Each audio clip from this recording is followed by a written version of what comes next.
Fidel Castro adalah sosok yang penuh kontroversi. Bagi sebagian orang, ia adalah simbol perjuangan melawan imperialisme. Tetapi bagi yang lain, ia adalah diktator yang menindas kebebasan. Bagaimana perjalanan hidupnya? Apa yang membuatnya begitu dicintai sekaligus dibenci? Mari kita telusuri kehidupan Fidel Castro secara mendalam.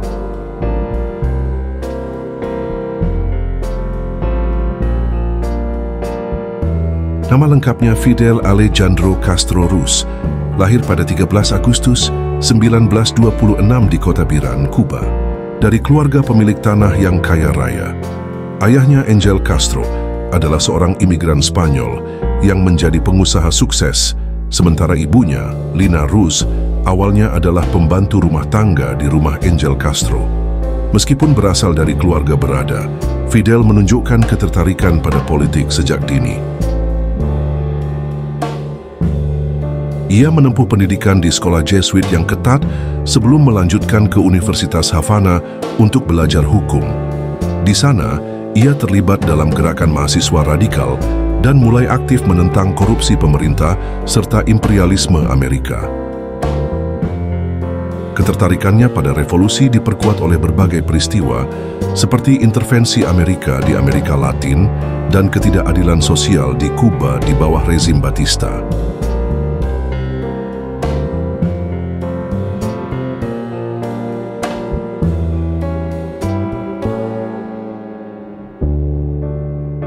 Pada tahun 1947, di usia yang sangat masih tergolong muda, ia bergabung dengan upaya revolusioner di Republik Dominika untuk menggulingkan diktator Rafael Trujillo. Meskipun misi itu gagal, ia kemudian kembali ke Kuba dan mulai merencanakan perlawanan bersenjata terhadap pemerintahan Fulgencio Batista yang semakin represif.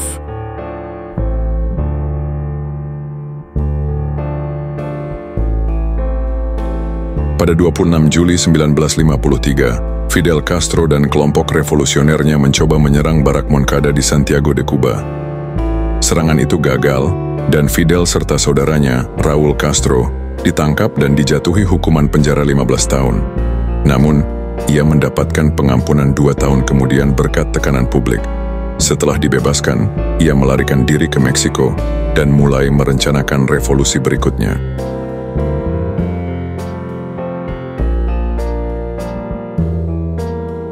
Di Meksiko, Fidel bertemu dengan Ernesto Che Guevara yang menjadi salah satu sekutu terdekatnya.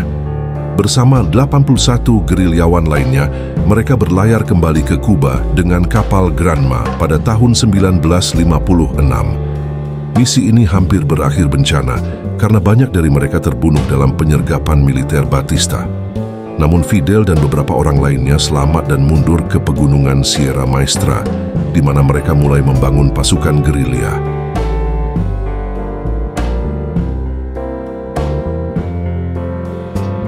Selama 2 tahun berikutnya, pasukan gerilya Castro semakin kuat, mendapatkan dukungan rakyat dan melakukan serangan bertubi-tubi terhadap pasukan Batista. Akhirnya, pada 1 Januari 1959, Batista melarikan diri ke Republik Dominika dan Fidel Castro masuk ke Havana sebagai pemimpin revolusi yang berhasil. Ia segera mengambil alih pemerintahan, mendeklarasikan Kuba sebagai negara sosialis, dan mulai menerapkan kebijakan radikal yang mengubah arah sejarah negara itu.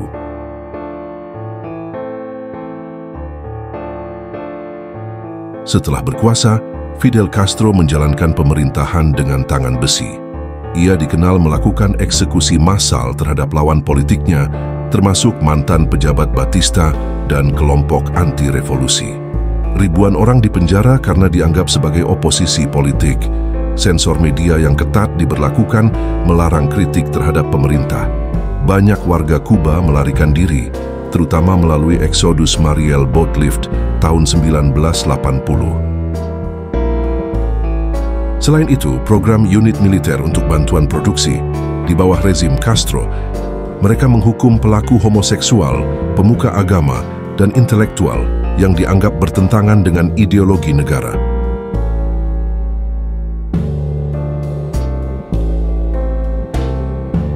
Di balik kepemimpinannya yang keras, Castro juga menerapkan berbagai kebijakan sosial yang menguntungkan rakyatnya. Sistem kesehatan gratis yang diakui sebagai salah satu yang terbaik di dunia menjadi salah satu warisannya.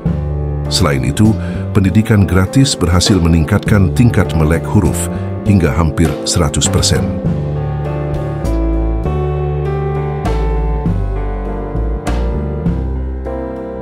Misi medis Kuba mengirim ribuan dokter ke negara miskin, sementara distribusi tanah kepada petani kecil membantu mengurangi ketimpangan sosial. Bagi banyak negara berkembang, Castro menjadi simbol perlawanan terhadap imperialisme.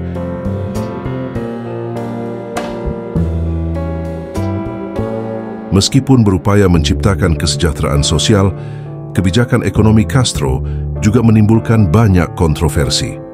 Nasionalisasi industri membuat perekonomian Kuba stagnan, sementara ketergantungan pada Uni Soviet menyebabkan krisis setelah kejatuhan USSR tahun 1991. Rakyat hidup dalam kesulitan ekonomi selama periode khusus di tahun 90-an.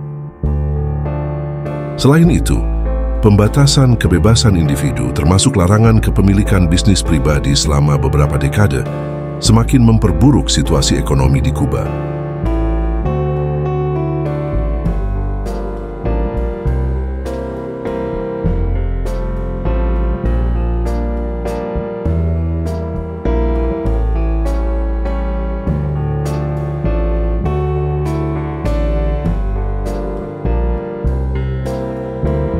Castro adalah sosok yang penuh kejutan.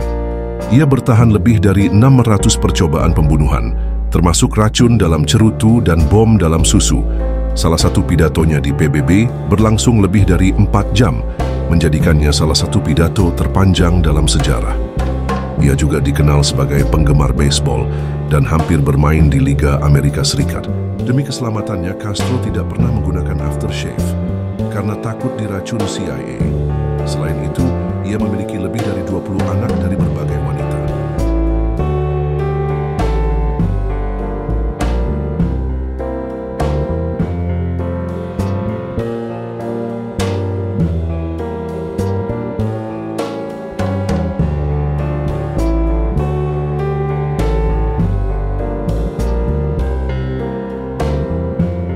Fidel Castro meninggal pada 25 November 2016 di usia 90 tahun. Setelah kematiannya, Kuba tetap berada di bawah kepemimpinan adiknya, Raul Castro. Beberapa kebijakan reformasi ekonomi mulai diberlakukan meskipun perdebatan mengenai warisannya tetap berlangsung. Beberapa negara menghormatinya sebagai pahlawan revolusi, sementara yang lain mencelanya sebagai diktator. Uniknya tidak ada patung ataupun jalan yang dinamai atas namanya sendiri, sesuai dengan permintaannya untuk menghindari kultus individu.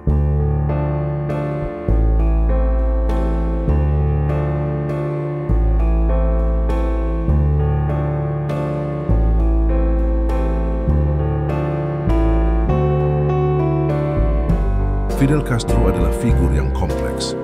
Ia membangun sistem sosial yang mengesankan, tetapi juga mengekang kebebasan rakyatnya. Apakah ia seorang pahlawan atau tiran? Sejarah tetap membagi pendapat tentangnya, dan kisahnya tetap menjadi salah satu yang paling menarik dalam sejarah modern.